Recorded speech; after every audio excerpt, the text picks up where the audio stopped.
Mazmur 91. Dalam lindungan Allah. Orang yang duduk dalam lindungan yang maha tinggi dan bermalam dalam naungan yang maha kuasa akan berkata kepada Tuhan, tempat perlindunganku dan kubu pertahananku, Allahku yang kupercayai. Sungguh, dialah yang akan melepaskan engkau dari jerat penangkap burung, dari penyakit sampar yang busuk. Dengan kepaknya, ia akan melindungi engkau, di bawah sayapnya engkau akan berlindung.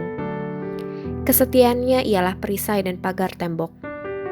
Engkau tak usah takut terhadap kedahsyatan malam, terhadap panah yang terbang di waktu siang, terhadap penyakit sampar yang berjalan di dalam gelap, terhadap penyakit menular yang mengamuk di waktu petang.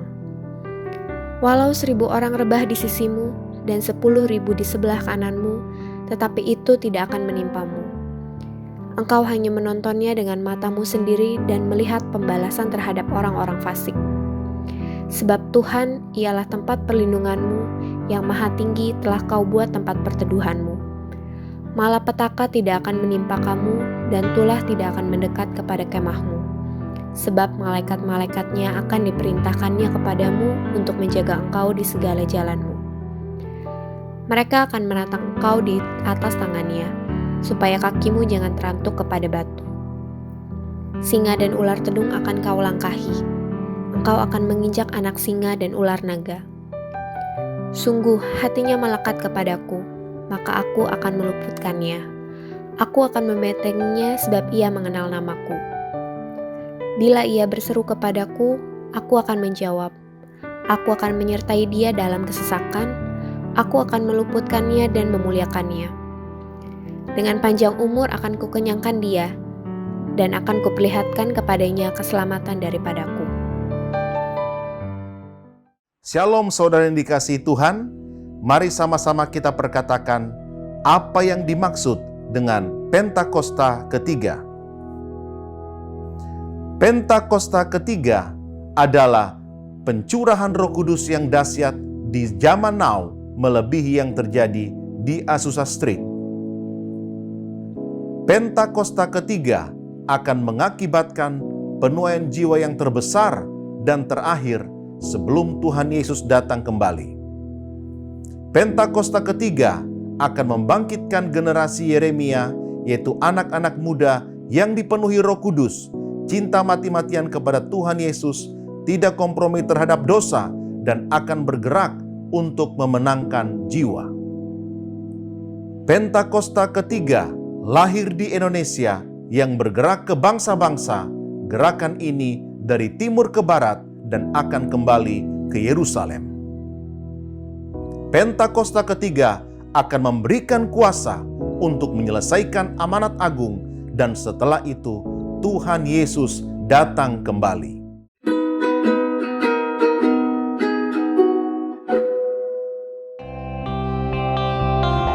Hello Church, firman Tuhan dari Matius 6 ayat 33 berkata, carilah dahulu kerajaan Allah dan kebenarannya, maka semuanya itu akan ditambahkannya kepadamu. Janganlah Anda khawatir terhadap apapun juga, karena Tuhan tahu apa yang kita butuhkan. Walaupun ada hal-hal yang terhilang dalam hidup kita, percayalah bahwa Tuhan pasti akan menggenapi janji-janjinya. Happy Sunday, and God bless you. Puji nama Tuhan, shalom Bapak Ibu Saudara yang dikasihi Tuhan. Boleh katakan sama-sama shalom. Shalom. Dan senang kembali pada hari ini kita boleh dapat beribadah. Bahkan di tengah-tengah masa pandemi ini, sekalipun kita boleh beribadah di rumah masing-masing, tapi kita percaya bahwa kehadiran Tuhan tetap kita rasakan dan kita alami berkat Tuhan. Katakan amin. Yang percaya boleh katakan haleluya. Haleluya. Kasih tepuk tangan buat Tuhan Yesus. Haleluya. Haleluya.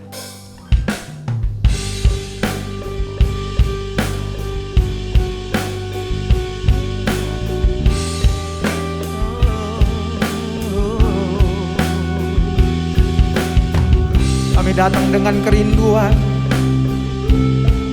Kami menyembah Engkau Tuhan.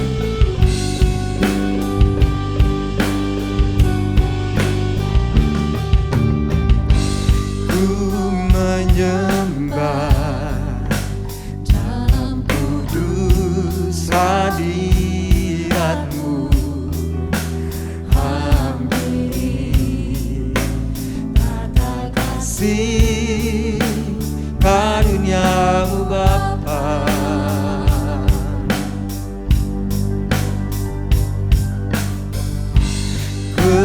Kekuatanku hanya dalam hadirat-Mu, Yesusku. Hanya Kaulah segalanya. Oh, yakin Kau hadir di sini. Ku rasakan kuasa yang tak terbatas. Ku yakin Kau nyata di sini. Kemenangan terjadi di sini.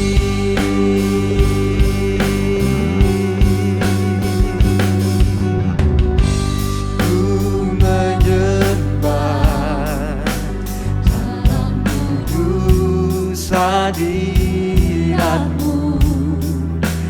Hampiri kata kasih karunia-Mu Bapa.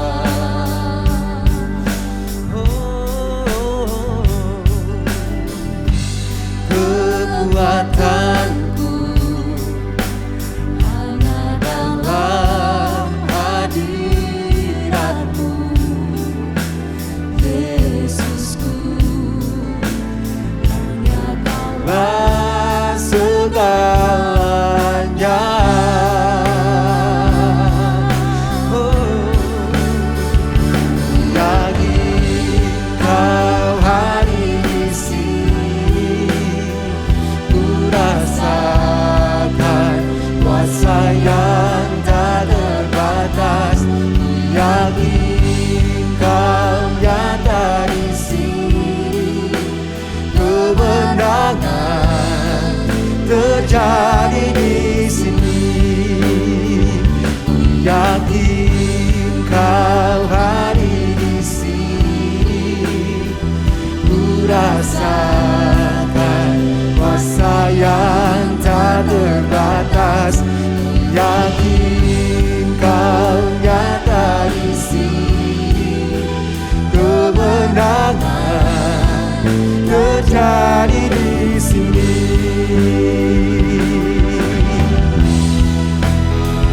Ku yakin Kau hadir di sini. Ku rasakan kuasa yang tak terbatas. Ku yakin Kau nyata di sini.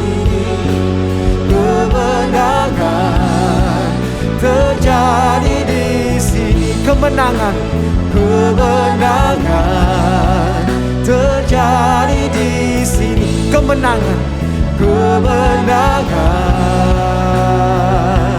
terjadi di sini.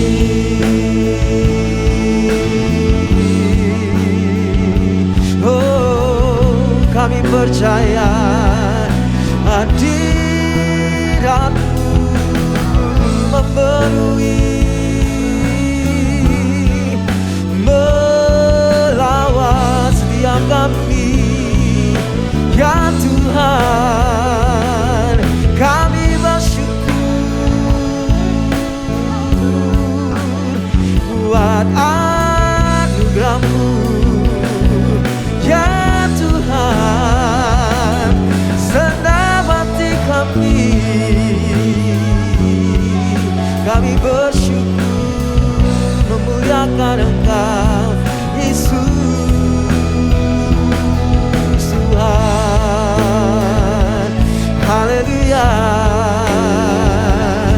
terima kasih. Oh, dengan segenap hati kami datang menantikan-Mu, merindukan Engkau, Yesus.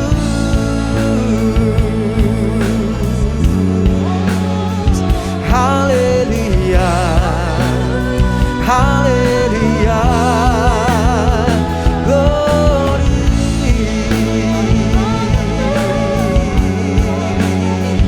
sebab Kau yang layak, Kau yang layak selamanya kuagungkan. Allah yang hidup, Allah yang ajaib, Allahku luar biasa, kami bersyukur. Kami menyembah-Mu, kami menyembah-Mu Tuhan. Haleluya, glory bagi-Mu Yesus.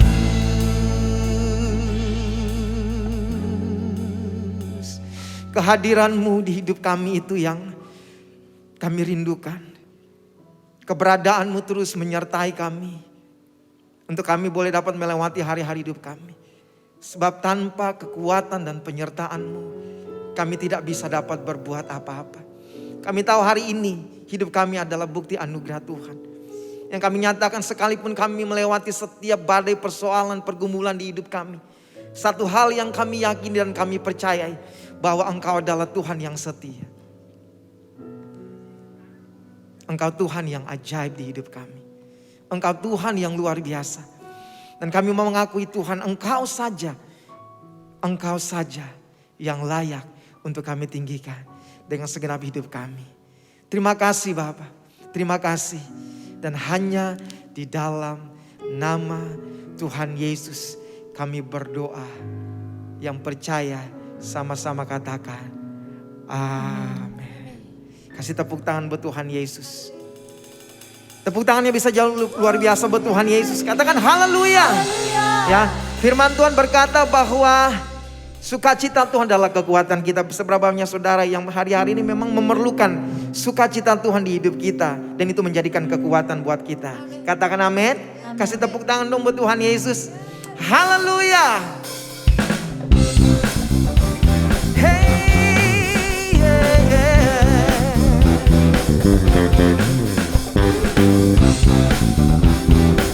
Mari dengan segenap hati kita akui sama-sama.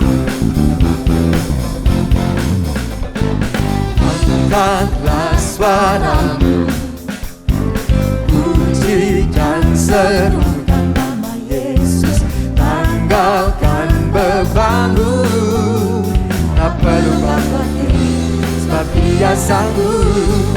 Gerakkan kakimu, menarilah dan bertepuk tangan, bersukacitalah, tak perlu khawatir, sebab Dia sanggup. Yang percaya angkat tangan kita. Sekarang nyanyikan kebesarannya, Dia kuat dan penuh kuasa. Bersorak-sorai karena kasih-Nya, tak datang melawan kita. Nyanyi bagi Dia.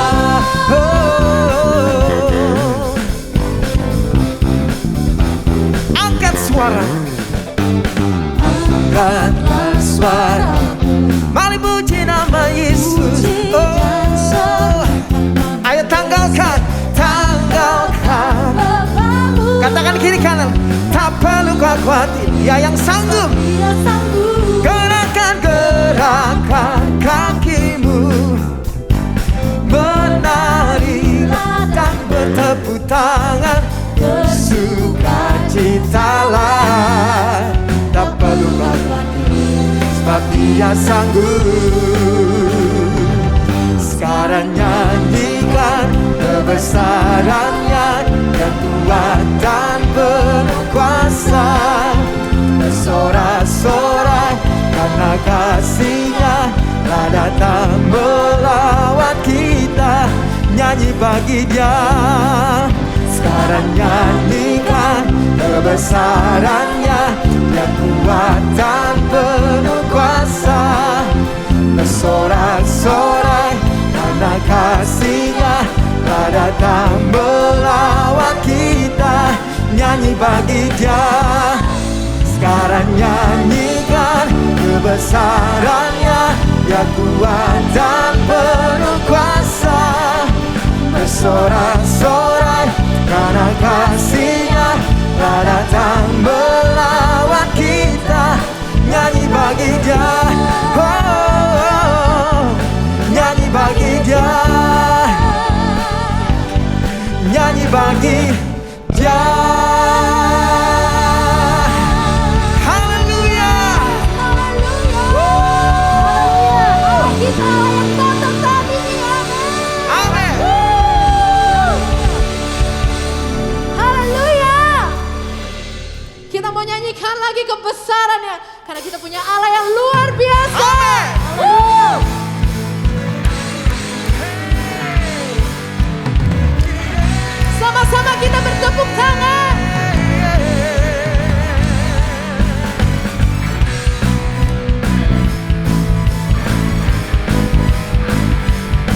sungguh gemetar mendengar nama-Mu Tuhan, sorak kemenangan.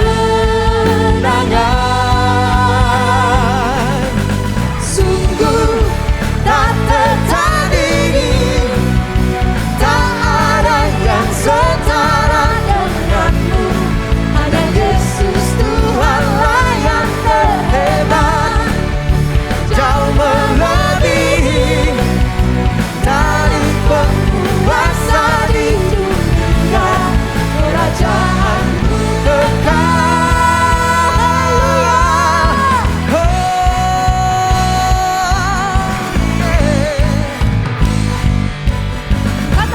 Pada siapa kau bandingkan perbuatannya yang heran? Sama-sama katakan, tak ada.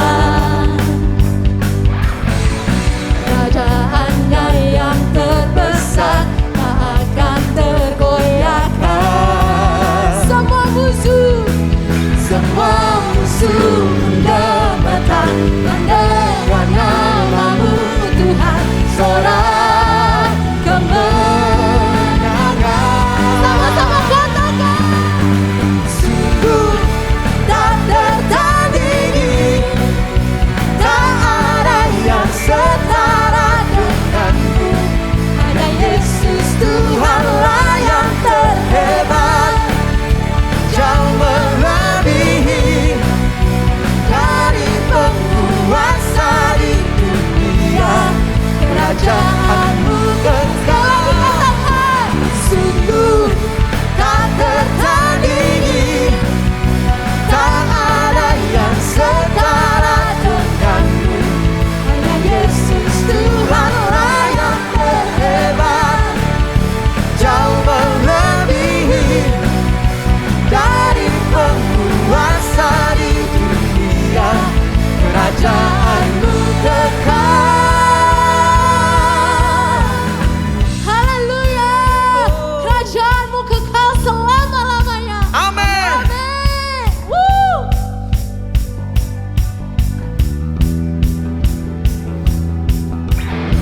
Kami mau meninggikan nama-Mu Tuhan.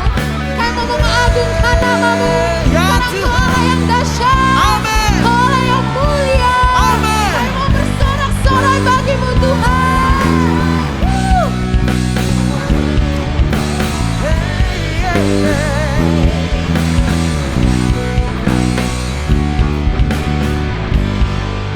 Sama-sama kita katakan, sungguh tak tertandingi, tak ada yang setara denganmu.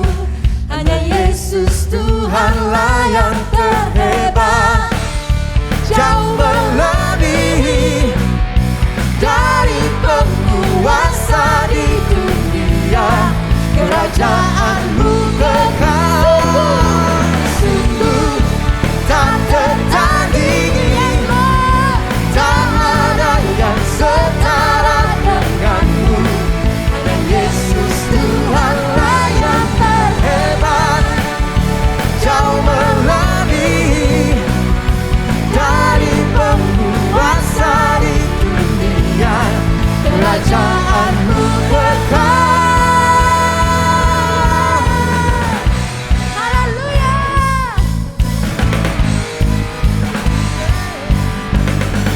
Haleluya. Tuhan dahsyat, Allah yang kekal selama-lamanya. Amin. Haleluya. Kasih tepuk tangan jauh lebih meriah buat Allah kita, buat Tuhan kita. Bahwa sesungguhnya Engkau yang dahsyat di hidup kami, tak akan tergoyahkan. Engkau pengharapan kami di hidup kami. Terima kasih Tuhan. Terima kasih. Terima kasih. Kami datang menyembah Engkau, mengakui Engkau Tuhan di hidup kami. Haleluya.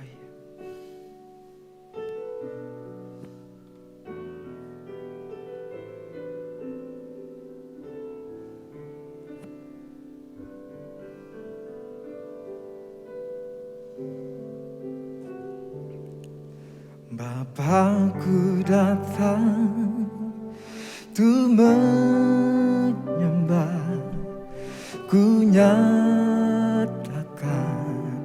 Kau yang berkuasa dalam lembah, Kau setia, Kau cahaya hidupku.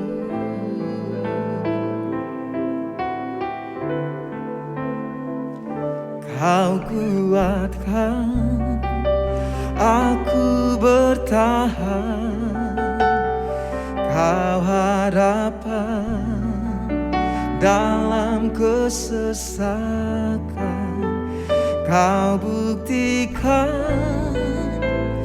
kesetiaan-Mu Tuhan, Engkau Allah Immanuel. Katakan sama-sama, Bapakku datang untuk menyembah. Bapakku datang untuk menyembah. Ku nyatakan Kau yang bertata dalam lemah, Kau sempurna, Kau cahaya bagiku.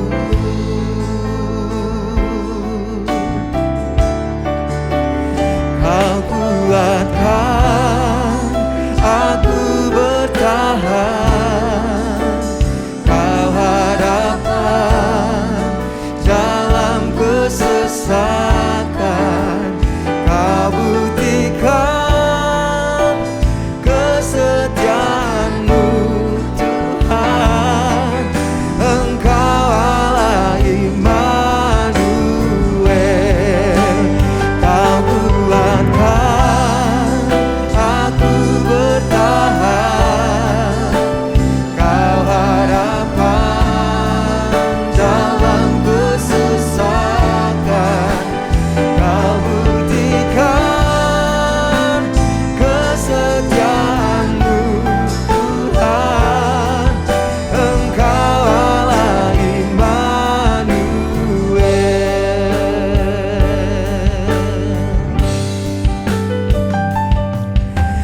Immanuel,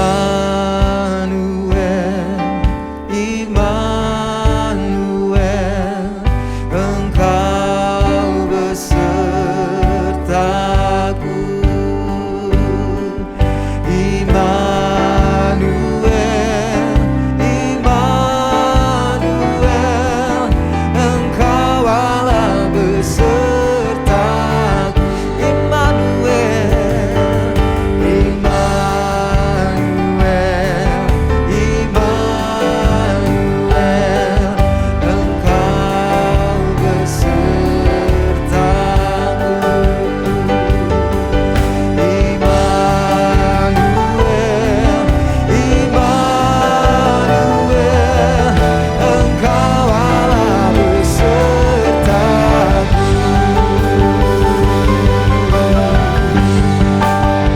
Kau kuatkan aku bertahan, Kau harapan dalam kesesakan.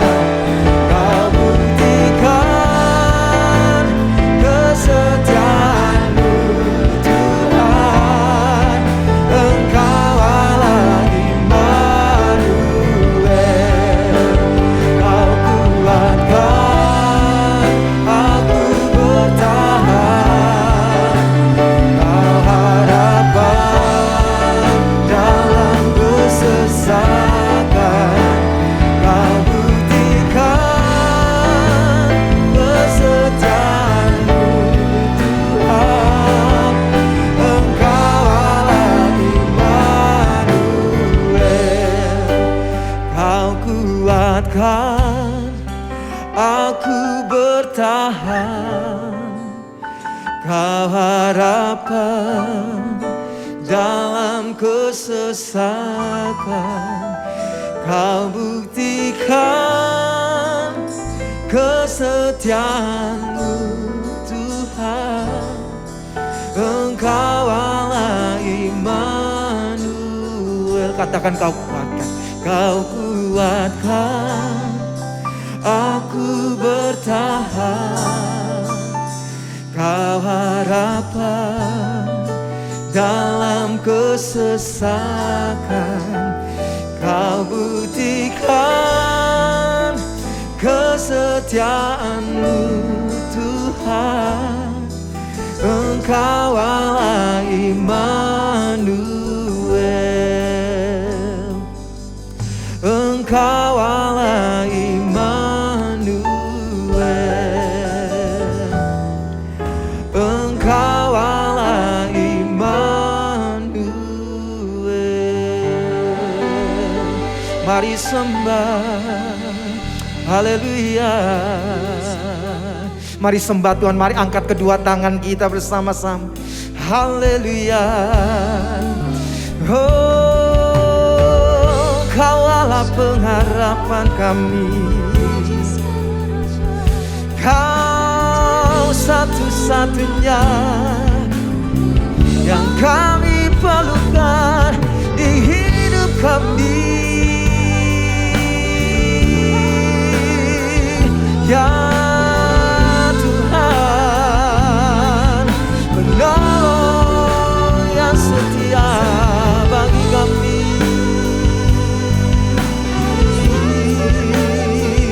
Oh, pengharapan kami yang tak pernah tinggalkan kami, yang selalu ada dengan kami, yang memelihara kami, yang menuntun kami, penopang hidupku. Ku bersyukur, bersyukur.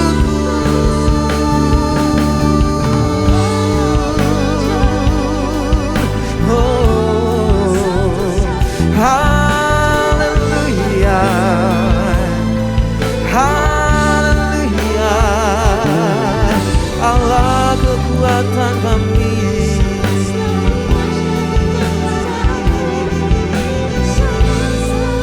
kami bersyukur, kami bersyukur kepadamu untuk kesetiaan-Mu di hidup kami. Engkau yang tidak pernah meninggalkan kami, Engkau yang tidak pernah mengecewakan kami. Bahkan di saat kami susah, penghiburan senantiasa ada di hidup kami. Di saat kami lemah, sungguh nyata kekuatan-Mu. Engkau ajaib, Engkau dahsyat. Penyertaan-Mu begitu luar biasa di hidup kami. Terima kasih Bapa. Kami terus berdoa biarlah Tuhan hari-hari Engkau akan terus membawa kami naik dan tidak turun, menjadikan kami kepala bukan ekor. Engkau membawa kami dari kemuliaan kepada kemuliaan. Sebab itulah yang menjadi bagian kami, jaminan kami bagi setiap kami anak-anak-Mu yang senantiasa hidup di dalam Engkau, Engkau di dalam hidup kami. Terima kasih Bapa, terima kasih. Kami buka hati kami untuk kami boleh rindukan firman Tuhan, boleh datang di hidup kami dan dapat mengubah hidup kami. Dan hanya di dalam nama Tuhan Yesus kami berdoa dan kami mengucap syukur. Yang siap untuk mendengar firman Tuhan boleh sama-sama katakan amin.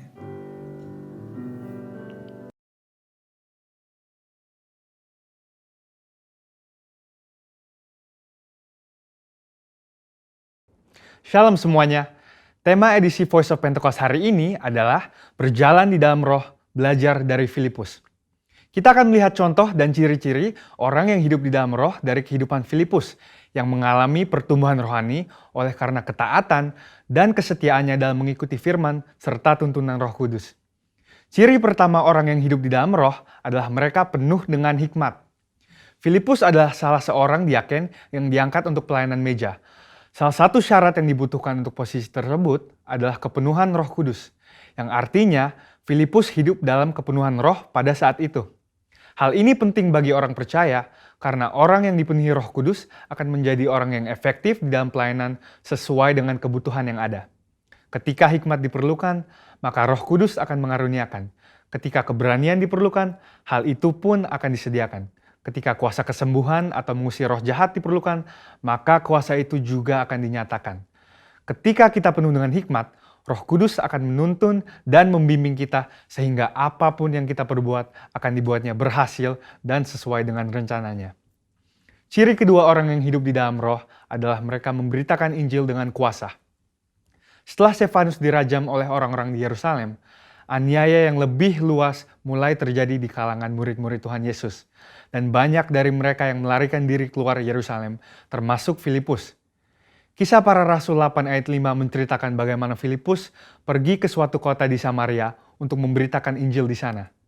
Saya percaya karena Filipus bergaul karib dengan Tuhan, dia terus merasakan dorongan dari Roh Kudus untuk memberitakan keselamatan bagi orang lain di setiap kesempatan yang ada. Hal tersebut merupakan karya Roh Kudus dalam hati orang percaya. Singkat cerita, orang-orang di Samaria percaya kepada berita yang disampaikan oleh Filipus. Mereka membuka hati dan Roh Kudus pun bekerja dan menjamah setiap orang yang mendengar hingga hati mereka berbalik kepada Tuhan. Dalam pemberitaan Injil itu, juga terjadi manifestasi kuasa Allah dengan kesembuhan dan kelepasan yang luar biasa. Banyak orang dilepaskan dari roh-roh jahat dan disembuhkan, termasuk yang lumpuh dan timpang. Kuasa Roh Kudus dinyatakan secara luar biasa. Hal ini menggenapi apa yang Tuhan Yesus katakan bahwa tanda-tanda heran dan mujizat akan terjadi di dalam pelayanan murid-murid Tuhan Yesus. Melalui kejadian ini, kita bisa melihat bahwa Filipus yang bergaul intim dengan Tuhan dipakai menjadi alat Tuhan yang efektif dalam membawa Injil keselamatan. Kuasa Tuhan sungguh dinyatakan bagi orang-orang yang bergaul intim dengan Roh Kudus. Ciri ketiga orang yang hidup di dalam roh adalah mereka mentaati Tuhan dengan segenap hati. Suatu hari ketika Filipus sedang di tengah pelayanan yang terus berkembang di Samaria, Tuhan mengutus satu malaikat untuk membawa pesan untuk dia. Kisah Para Rasul 8 ayat 26 berkata, "Kemudian berkatalah seorang malaikat Tuhan kepada Filipus. Katanya, bangunlah dan berangkatlah ke sebelah selatan, menurut jalan yang turun dari Yerusalem ke Gaza. Jalan itu jalan yang sunyi." Dibutuhkan ketaatan yang besar untuk melakukan perintah Tuhan dengan kondisi seperti Filipus pada waktu itu. Filipus bisa saja berpikir bahwa pelayanannya masih sangat dibutuhkan di Samaria, atau belum ada orang lain yang bisa menggantikannya untuk melayani di sana. Namun, Filipus memilih untuk taat dan pergi ke tempat di mana Tuhan memerintahkan. Tanpa diketahuinya, ternyata saat itu ada seorang bendahara kerajaan dari Ethiopia yang sedang dalam perjalanan pulang ke negaranya. Dia seorang penganut agama Yahudi yang pulang dari ibadah di Yerusalem dan saat itu sedang membaca kitab Yesaya. Filipus dituntun oleh Roh Kudus untuk mendekati kereta pembesar itu dan menanyakan apakah dia mengerti arti dari ayat yang dibacanya. Ternyata dia tidak mengerti dan meminta Filipus untuk menerangkannya. Dia menggunakan kesempatan ini untuk memberitakan Injil dan bendahara tersebut pun akhirnya percaya dan dibaptis.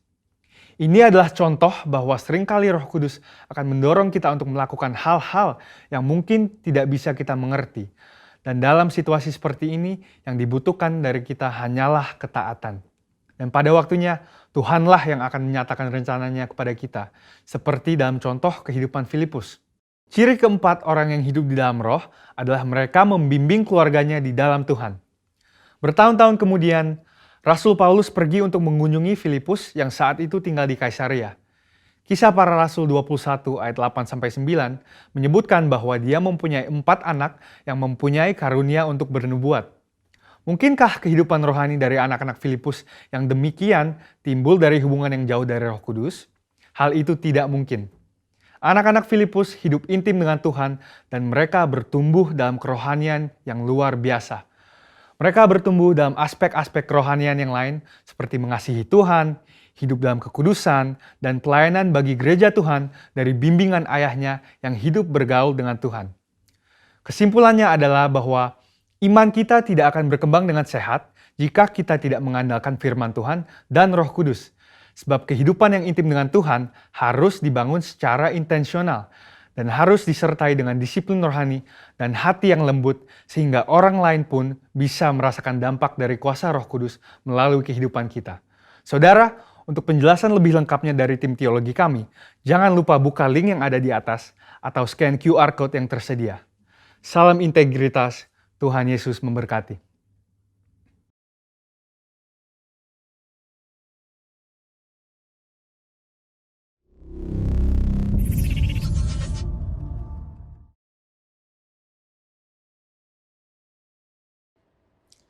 Shalom, jemaat GBI Kebon Sirih yang Tuhan berkati berlimpah-limpah. Mari kita berdoa. Bapa di sorga, dalam nama Tuhan Yesus, terima kasih buat berkat yang berlimpah kami boleh rasakan sampai hari ini. Kau merawat kami sampai hari ini. Kami tidak pernah kekurangan apapun yang baik. Kasih-Mu lebih dari hidup, kuasa-Mu nyata dalam kehidupan kami. Tuhan Roh Kudus, cengkram kami dengan kuat supaya tidak menyimpang kanan, tidak menyimpang kiri, tapi terus berpegang kepada panggilan yang ilahi. Pujian, hormat, kuasa, kemuliaan bagi nama Tuhan Yesus. Kau perisai hidup kami, Kau pagar tembok sekeliling kami, tidak pernah ada yang jahat bisa menyentuh hidup kami. Engkau Tuhan, upah kami yang sangat amat besar. Di dalam nama Tuhan Yesus, yang percaya boleh berkata, amin. Nah, pada kesempatan ini ada satu hal yang menarik, saudara saya Tuhan. Seringkali orang percaya, saya percaya berdoa, kemudian mendapat pemahaman, mendapat pengertian, mendapat tuntunan Tuhan, mendapat nubuatan, dan terkadang orang mulai bertanya, Pak, nubuatan tuh bisa terjadi berapa lama, Pak? Saya mau beritahu saudara kasih Tuhan, Alkitab mencatat beberapa nubuatan itu rentang waktunya adalah ratusan tahun. Orang sering berkata, Pak, kalau belum terjadi bagaimana? Wah, dia ada banyak perkataan bahwa nggak terjadi berarti kurang kuat dong, kurang benar dong, ini kurang pas dong. Tidak. Alkitab mencatat ada nubuatan yang jumlahnya ratusan tahun. Nah, mari kita lihat sebetulnya dalam kehidupan kita sebagai anak Tuhan, apa sih yang kita harus pegang? Bagaimana cara kita menjadi orang-orang yang dipilih Tuhan untuk menggenapi firman Tuhan di waktu-waktu yang lampau? Saya beritahu sebentar, saya ulang. Bagaimana kita menjadi seorang anak Tuhan supaya hidup kita bisa menggenapi nubuatan-nubuatan di waktu yang lampau, bahkan yang engkau tidak pernah dengar. Anda mungkin berkata, Pak, nubuatan tuh ya saya dengar, kemudian saya akan melakukannya dengan doa dan Tuhan tuntun, Pak. No, Alkitab punya sebuah cerita bahwa engkau dan saya berpeluang besar menggenapi nubuatan-nubuatan yang terjadi ratusan tahun yang lampau. Kemungkinan besar adalah Tuhan memilih hidupmu. Yuk, saya akan mengajak kita membuka firman Tuhan sebentar. Ada seorang raja luar biasa. Jadi, raja ini masih muda. Bayangkan naik tahta usia 8 tahun. Anda yang suka dengan kitab suci, belajar sejarah, Anda langsung menebak siapa orangnya. Usia 8 tahun dia naik jadi raja. Sangat muda sekali, SD kelas 2. Tetapi yang menarik adalah, di usia 26 tahun, Anda mau bilang anak muda, kalau bilang millennials katanya juga ini jauh lebih muda. 26 tahun, mungkin adalah sekitar 4 tahun setelah lulus S1, begitu. Tiba-tiba hidupnya berubah. Saya ajak kita membuka firman Tuhan. Anda mungkin sedang pakai gadget Anda untuk nonton, jadi nggak bisa buka Alkitab, saya bacakan saja. Yuk kita buka firman Tuhan di 2 Raja-Raja ke-22. Gampang diingat, 2 Raja-Raja 22. Saya mulai dengan ayat yang pertama berkata bahwa Josia, raja ini adalah seorang raja Yehuda, keturunan dari keluarga Daud, namanya Josia. Anda punya anak suka nama Josia? Kasih nama Josia saja, artinya Tuhan yang menopang. Saya percaya biarlah hidupnya kuat. Berumur 8 tahun waktu ia menjadi raja dan 31 tahun lamanya ia memerintah di Yerusalem. Nama ibunya ialah Yedida binti Adaya dari Boskat dan ia melakukan apa yang benar di mata Tuhan, hidup sama seperti Daud bapa leluhurnya. Tidak simpang kanan, tidak simpang kiri. Dalam tahun ke-18 zaman Raja Yosia, umur berapa? 26 tahun. Raja menyuruh Safan bin Azalya bin Mesulam panitera itu ke rumah Tuhan, katanya, pergilah kepada imam besar Hilkia, suruhlah ia menyerahkan seluruh uang yang dibawa ke dalam rumah Tuhan, yang telah dikumpulkan dari pihak rakyat oleh penjaga-penjaga pintu. Baik itu diberikan kepada mereka ke tangan para pekerja yang diangkat untuk mengawasi rumah Tuhan, supaya diberikan kepada tukang-tukang yang ada di rumah Tuhan, untuk memperbaiki kerusakan rumah itu. Yaitu kepada tukang-tukang kayu, tukang bangunan, tukang-tukang tembok, juga bagi pembelian kayu, batu pahat untuk memperbaiki rumah itu. Tapi tidak usahlah mengadakan perhitungan dengan mereka mengenai uang yang diberikan ke tangan mereka, sebab mereka bekerja dengan jujur. Dan singkat kata, akhirnya Hilkia pergi, dan setelah dia membereskan segala sesuatu, tiba-tiba firman Tuhan berkata pada ayat yang ke-10. Safan, panitera itu, memberitahukan kepada raja, Imam Hilkia telah memberikan kitab kepadaku, lalu Safan membacakan di depan raja. Segera sudah raja mendengar perkataan kitab Taurat, dikoyakan pakaiannya, dan raja memberi perintah kepada Imam Hilkia, Ahikam bin Safan, kepada Akor bin Mika, kepada Safan panitera itu, kepada Asaya hamba raja katanya, pergi minta petunjuk Tuhan bagiku, bagi rakyat, bagi seluruh Yehuda tentang perkataan kitab yang ditemukan. Ini sebab hebat kehangatan murka Tuhan yang telah bernyala-nyala terhadap kita oleh karena nenek moyang kita tidak mendengarkan perkataan kitab ini dengan berbuat tepat seperti yang tertulis di dalamnya. Saudara Tuhan, kisahnya apa sih? Satu kali ada seorang raja muda bernama Yosia, dan dia punya hati untuk rumah Tuhan. Dia ingin memperbaiki rumah Tuhan. Ingat bahwa rumah Tuhan hari itu adalah cerita Salomo, dan kemudian setelah Salomo meninggalkan Tuhan, kemudian anak cucunya, kemudian terpecahlah kerajaan itu, dan hari itu telah tiba pada zaman Yosia. Tidak berapa lama dari sejak kematian Yosia nanti, maka bait Salomo, bait suci akan dihancurkan dan dipermak habis. Saudara Tuhan, Yosia menjadi raja dan dia melihat bahwa selama ini rumah Tuhan itu tidak terpelihara dengan baik. Perlu direnovasi. Tukang tembok, tukang bangunan, tukang kayu, tukang pahat. Kenapa sih perlu? Ya karena rumah Tuhan walaupun bentuknya masih bagus, belum hancur oleh Raja Babel, tapi sudah banyak kerusakan karena raja-raja sebelumnya setiap kali mau diserang, ketakutan dengan musuhnya mulai mengkerat emas yang ada di rumah Tuhan. Mulai mengeluarkan benda-benda berharga dan diserahkan kepada musuhnya. Akibatnya adalah yang terjadi, rumah Tuhan menjadi sedikit hancur. Saudara Tuhan, yang luar biasa adalah anak muda ini, dia begitu kasih kepada rumah Tuhan dan akhirnya dia menyuruh agar dibuatlah sebuah tempat penampungan uang. Rakyat taruh persembahan di sana dan persembahan dipakai untuk memperbaiki rumah Tuhan.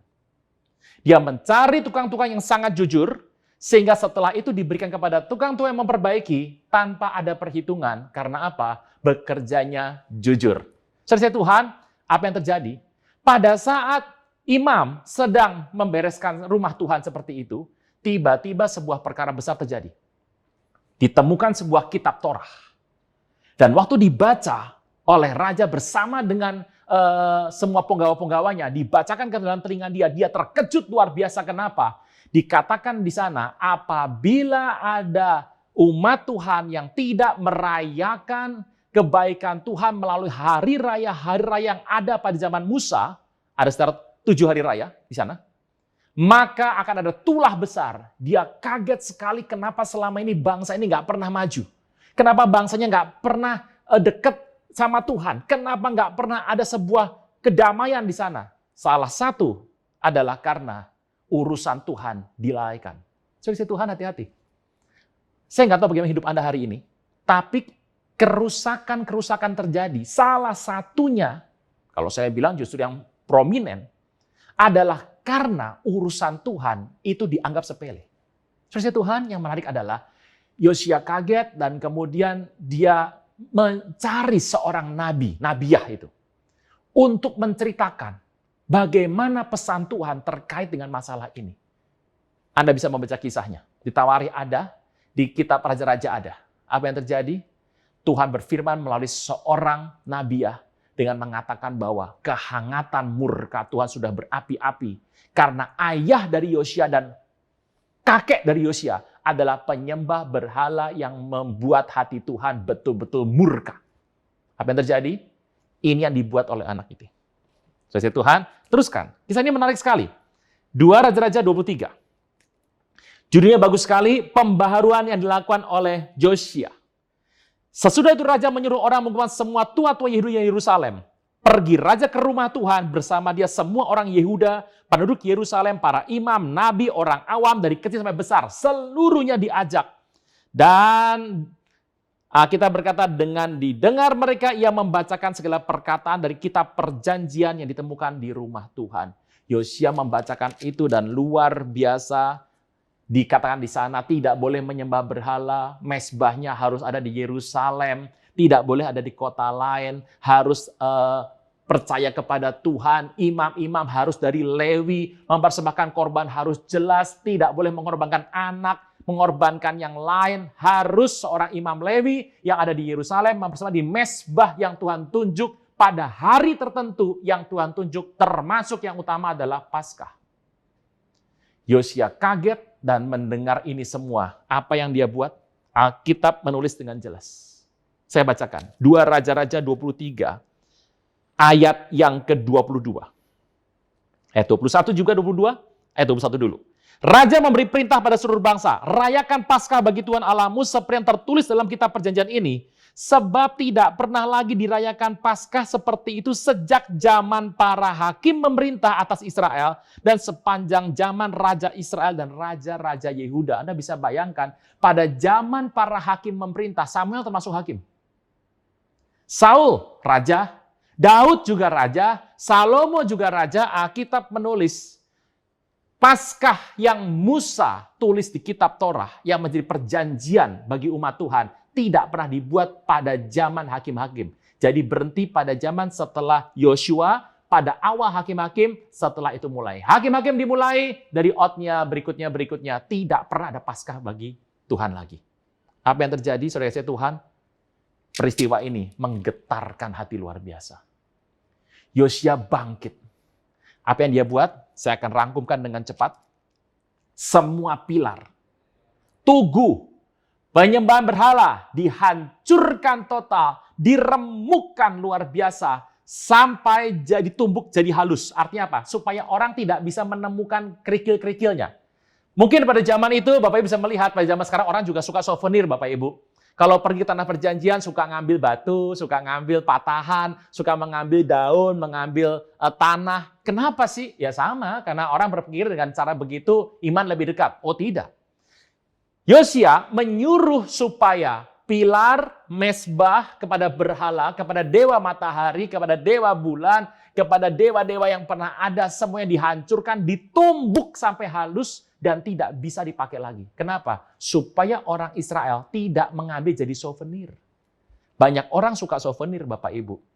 Kalau ini mungkin hatinya baik. Saya mulai kaget kalau ada teman-teman mengatakan, wah kalau pulang dari tanah perjanjian suka bawa batu. Kalau semua orang Indonesia berkali-kali pergi ke sana, tiap tahun semua bangsa mengambil satu batu, saya beritahu. Dalam waktu 10 tahun semua batu di Israel hilang. Why? Salah satunya adalah karena suka souvenir. Nah, setelah Yosia habiskan semua, berikutnya, imam-imam penyembah berhala, semua dibunuh. Dia pecat semua orang-orang yang selama ini diangkat untuk jaga-jaga pintu yang menyembah berhala, semua dibereskan, dihancurkan. Mezbahnya dihancurkan, dan yang terutama, ini yang luar biasa. Dia memilih orang-orang kembali dari orang Lewi untuk duduk sebagai imam-imam besar Tuhan. Dan yang luar biasa terjadi adalah, saya bacakan sebentar, kita lihat firman Tuhan. Ayat ke-15 dari 2 Raja-Raja 23. Kita masuk pada poin ini. Juga mezbah yang ada di Betel. Jadi semuanya tertib, semua dihabiskan semua. Termasuk, kita mau katakan, pemanggil arwah, peramal, terafim, semua habis pada zaman Yosia. Bahkan saya mau katakan, Anda harus baca sebentar ayat 25 sebelum kita masuk ke 15. Sebelum Yosia, tidak ada raja seperti dia yang berbalik kepada Tuhan dengan segenap hatinya, dengan segenap jiwanya, dengan segenap kekuatannya, sesuai dengan segala Torah Musa. Kenapa? Karena banyak raja berbalik untuk menyembah Tuhan lagi setelah pendahulunya itu menyembah berhala, tapi tetap tidak merayakan Paskah. Yang menarik adalah, Paskah dikembalikan peringatannya, kelak Paskah ini akan menjadi sebuah berita besar, sebuah situasi yang digenapkan lengkap dalam kematian Tuhan Yesus di kayu salib. Saya membaca kita ayat ke-15. Mezbah yang di Betel, bukit pengorbanan dibuat oleh Jerobeam bin Nebat yang mengakibatkan orang Israel berdosa. Mezbah dan bukit pengorbanan itu pun dirobohkannya, batunya dipecahkan, ditumbuk halus-halus menjadi abu dan dibakarlah tiang berhala tersebut. Ingat, di situ ada lambang berhalanya berbentuk golden calf. Anak lembu emas. Ada 2. Di Betel dan di Dan. Utara dan di selatan. Ayat 16. Setelah dia giat menghancurkan semuanya, sesuai dengan kitab Torah yang dibacakan, dia tidak melewatkan sedikit pun. Semuanya detail. Tiba-tiba yang menarik adalah ayat 16. Ketika Yosia berpaling, sambil jalan Bapak Ibu, sightseeing, lagi melihat semua bagaimana dia menghancurkan berhala yang ada. Bukan cuma patungnya, tapi simbolnya, termasuk orang-orang penyembahnya. Semua habis. Dilihatnya lah ada kuburan-kuburan yang ada di gunung di sana, di Betel. Ia menyuruh orang mengambil tulang dari kuburan-kuburan itu, membakar di atas mezbah dan menajiskan sesuai dengan firman Tuhan yang diserukan oleh abdi Allah yang telah menyerukan hal-hal itu. Jadi tulang itu diambil, dibakar, dinajiskan.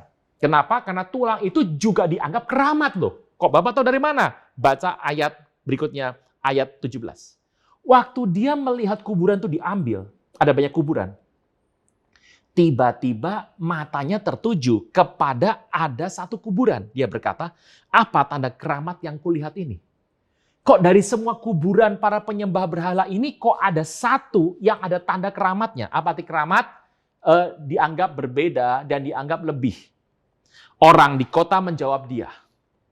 Itulah kuburan abdi Allah yang telah datang dari Yehuda dan telah menyerukan hal-hal yang telah kau lakukan terhadap mezbah Betel ini. Anda bisa bayangkan.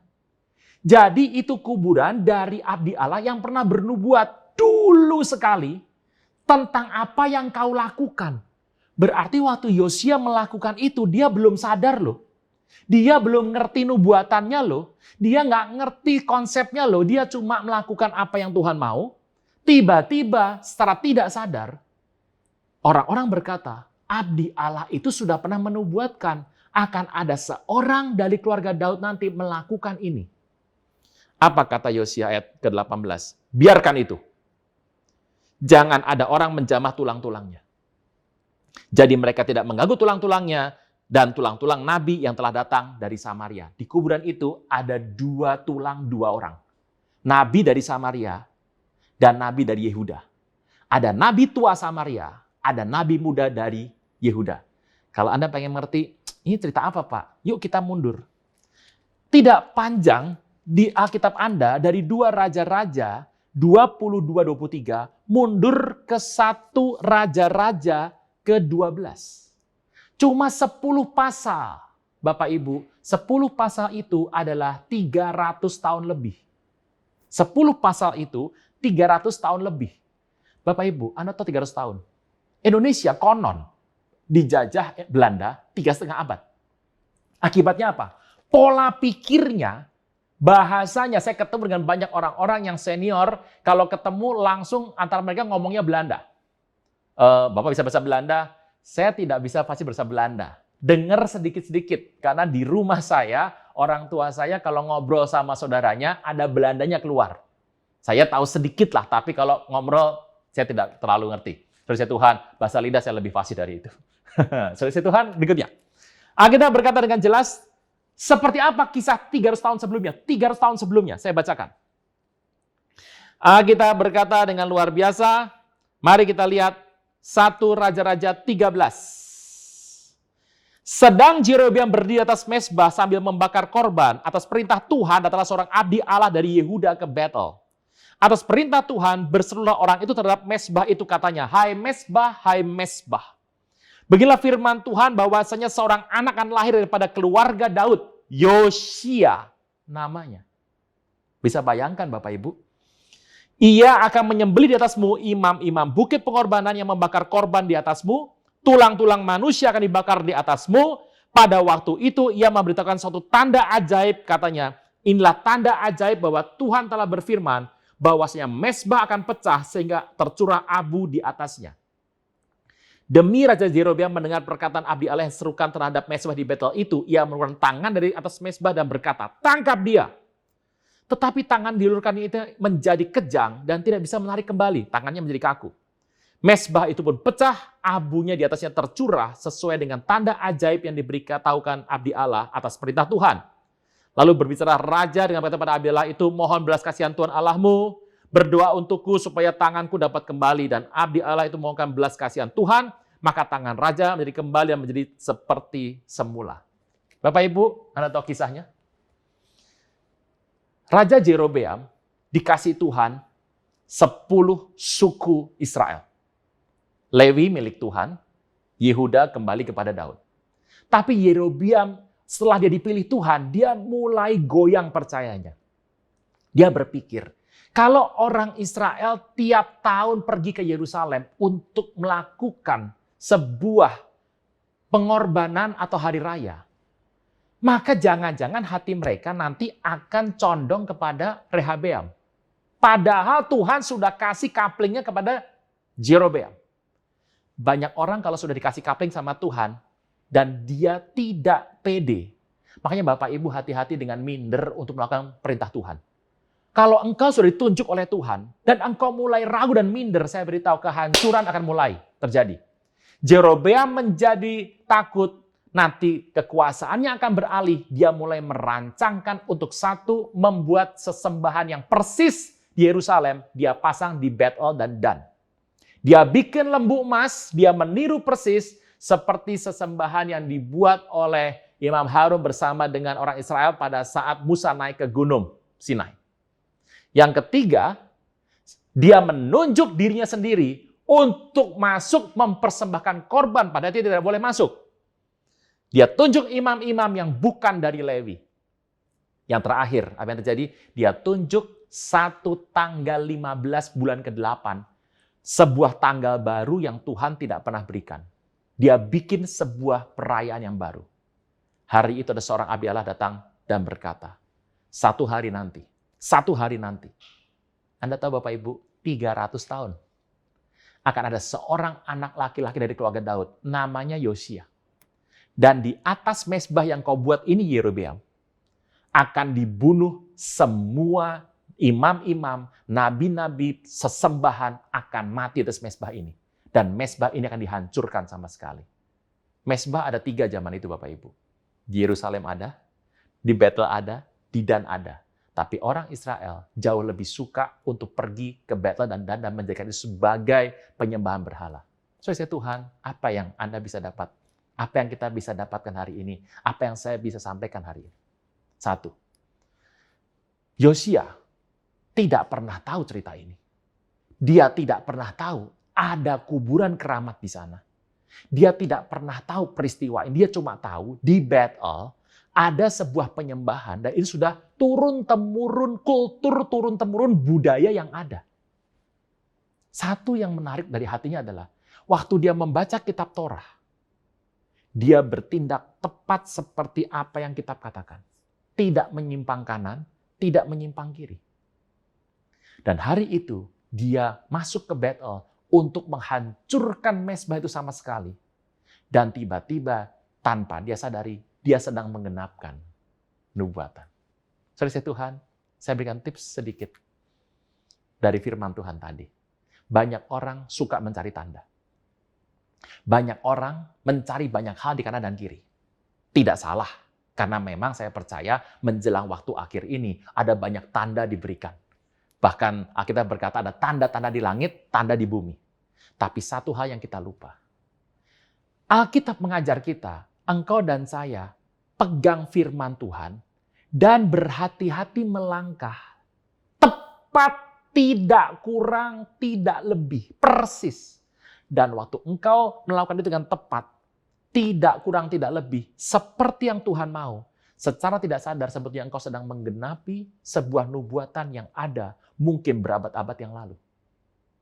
Yosia tidak pernah mencari tahu, dia nggak pernah sadar, waktu dia dikasih nama oleh Yosia, ingat yang memberi nama Yosia itu mungkin adalah kakeknya atau ayahnya yang notabene penyembah berhala yang menyakitkan hati Tuhan.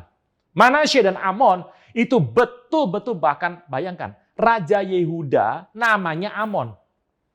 Anda bisa lihat seberapa jahat ayahnya, seberapa dia menyembah berhala, seberapa getol dia menyembah berhala, sampai memberikan nama anak adalah Amon. Ingat, Bani Amon, Moab, itu adalah musuh Israel. Manasye memberikan nama itu kepada anaknya. Kenapa? Karena mungkin dia suka dengan dewa-dewa orang Amon. Tetapi Yosia dikasih nama Yosia. Saya nggak tahu nggak ada yang kebetulan dalam hidup Kristen. Nggak ada yang kebetulan Bapak Ibu. Yosia nggak pernah mencari banyak hal karena usianya masih muda sekali. Masih youth atau lebih dewasa muda kira-kira. Young adult orang bilang.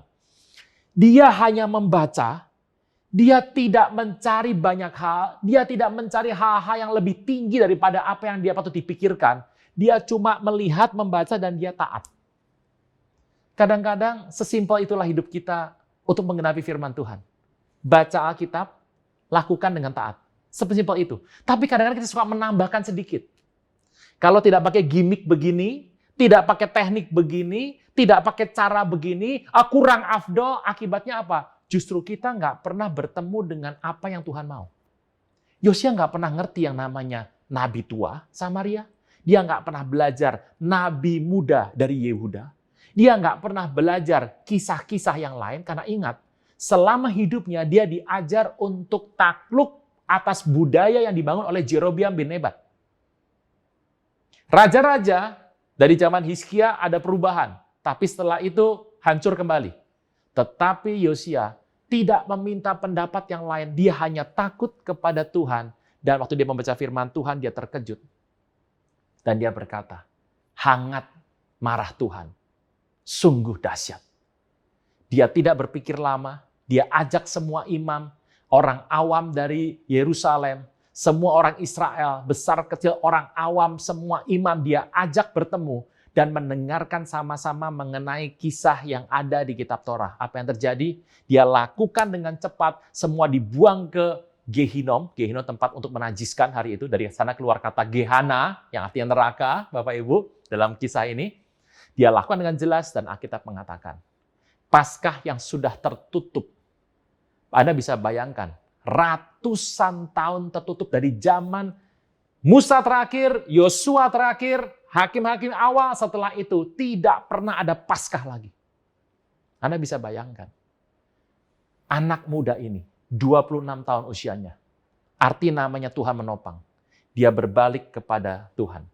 Tidak dengan cara yang sangat sophisticated, tidak dengan cara yang sangat luar biasa, tidak dengan cara yang sangat mantap dengan tambahan A, B, C. Dia hanya baca firman dan taat saja. Apa yang terjadi? Dia lakukan dengan teliti. Dia teliti satu persatu. Dan tiba-tiba ada satu kata berkata, engkau telah melakukan apa yang dikatakan oleh nabi dari Yehuda. Hari ini, banyak orang suka banyak cara. Baca Alkitab Anda di masa work from home. Baca Alkitab Anda di masa-masa ini, di masa pandemi ini. Baca Alkitab Anda di masa-masa kegoncangan ini. Baca Alkitab Anda di mana dunia sedang bergoncang. Anda baca Alkitab Anda, taat saja akan apa yang Tuhan tulis.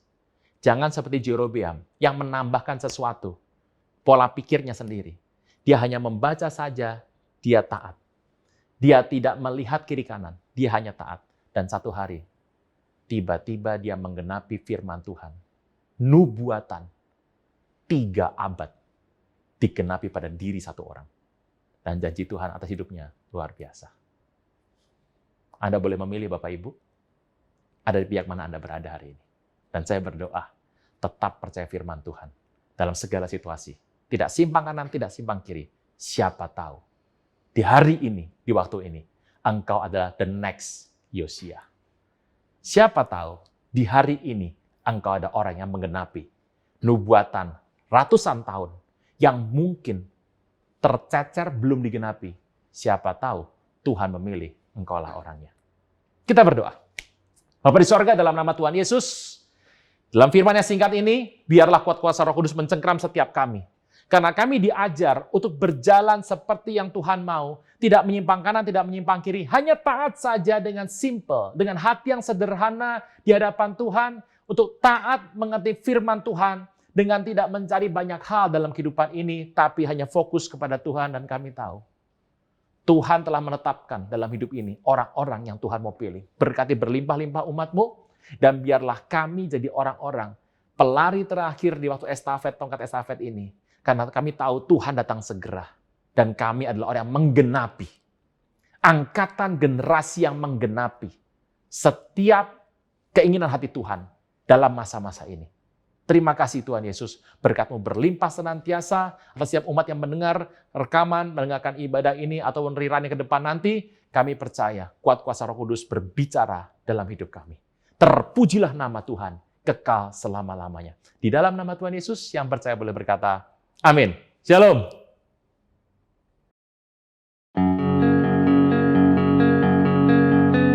Terima kasih Anda telah mengikuti ibadah online pada hari ini. Kami mengajak Anda untuk berdoa, menyembah Tuhan, dan mendengar pesan firman Tuhan dalam acara Kul Menyembah via Zoom setiap hari Senin sampai Sabtu pukul 5 pagi dan pada hari Rabu tanggal 3 Maret 2021 pukul setengah 8 malam akan diadakan Kul gabungan dengan pembicara Pastor Pramono Limanto. Untuk informasi meeting ID dan password Zoom, Anda dapat menghubungi via WhatsApp ke nomor berikut ini. Ibadah Minggu tetap dapat Anda ikuti secara online melalui YouTube channel GBI Kebon Sirih atau melalui aplikasi RCTI Plus. Anda dapat mengunduh aplikasi RCTI Plus di Apple Store atau Play Store. Untuk ibadah online minggu depan, pada hari Minggu, tanggal 7 Maret 2021, ibadah akan dimulai pukul 6 pagi. Pesan firman Tuhan akan disampaikan oleh Pastor Henny Kristianus dengan tema Meskipun Bukan Karena. Ibadah dapat dilihat setiap saat setelah waktu penayangan. Kami kembali mengajak Anda mengikuti GBI Kebon Sirih Wednesday Bible Wisdom dengan tema Kematian 2, Proses Kematian, seri kedua. Pada hari Rabu, tanggal 3 Maret 2021, pukul 6 pagi. Bersama Pastor Aruna Wiryolukito dan host Bapak Vino Pramudito. Acara ini dapat dilihat setiap saat setelah waktu penayangan. Kini, Anda dapat memberikan persembahan umum, syukur, dan perpuluhan melalui QR Code. Bagi jemaat yang rindu memberikan persembahan, dapat menggunakan dompet digital sebagai berikut. Buka aplikasi e-payment yang akan digunakan. Scan QR Code yang tertera di layar.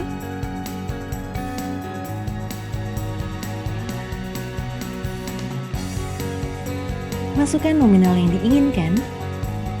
Klik OK atau lanjutkan atau confirm dan lakukan konfirmasi pembayaran.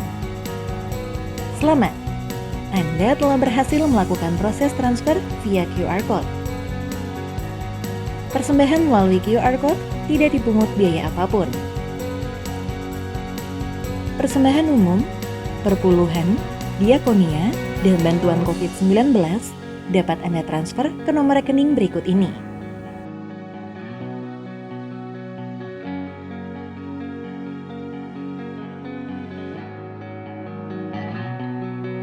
Demikianlah GBI Kebon Sirih News Flash hari ini. Selamat hari Minggu. Tuhan Yesus memberkati. Mari jemaat Tuhan, kita siapkan hati untuk berdoa. Terima kasih Tuhan untuk pembicara yang telah menyampaikan firman Tuhan di ibadah online pada hari ini. Kiranya Tuhan memberkati keluarga dan pelayanannya lebih lagi. Kami juga berdoa untuk Gembala Sidang, Bapak Pendeta Niko Nyoto Harjo dan keempat wakil Gembala, Gembala Rayon, Gembala Cabang GBI Kebon Sirih, dan Gembala Kul. Biar Tuhan memberkati dan Tuhan mengurapi mereka senantiasa. Kami juga berdoa untuk jemaat GBI Kebon Sirih dan semua yang mengikuti ibadah online pada hari ini.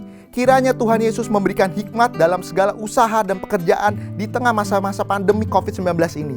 Kiranya Tuhan mencukupkan apa yang menjadi kebutuhan mereka juga. Kami juga berdoa bagi anak-anak muda generasi Yeremia agar Tuhan bangkitkan menjadi terang bagi generasi ini. Kami berdoa buat bangsa kami, Indonesia yang tercinta ini Tuhan. Tuhan pulihkan dari COVID-19 dan ekonomi bangsa kami dapat pulih kembali. Dan kami juga berdoa buat pemerintahan kami, dari presiden, wapres, menteri, gubernur, sampai bupati, sampai ke kepala desa, dari pusat sampai daerah, diberikan hikmat Tuhan dalam menjalankan pemerintahan. Takut akan Tuhan turun atas mereka. Damai sejahtera Tuhan turun atas Indonesia. Terima kasih ya Bapa. Sekarang kami siapkan hati kami untuk menerima berkat melalui hamba-Mu. Mari angkat kedua tangan kita di hadapan Tuhan. Jemaat GBI Kebon Sirih yang sangat diberkatin Tuhan, terimalah damai sukacita, berkat yang berlimpah-limpah dari Allah Bapa yang Maha Kuasa, cinta kasih Tuhan kita Yesus Kristus, persekutuan manis dengan Roh Kudus, menyertai Anda sekalian, mulai sekarang, dan sampai Tuhan Yesus menjemput di awan-awan, dan sampai selama-lamanya. Jemaat GBI Kebon Sirih yang sudah terima berkat Tuhan, katakan, amin. How great is our God. Sing with me, how great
Haleluya.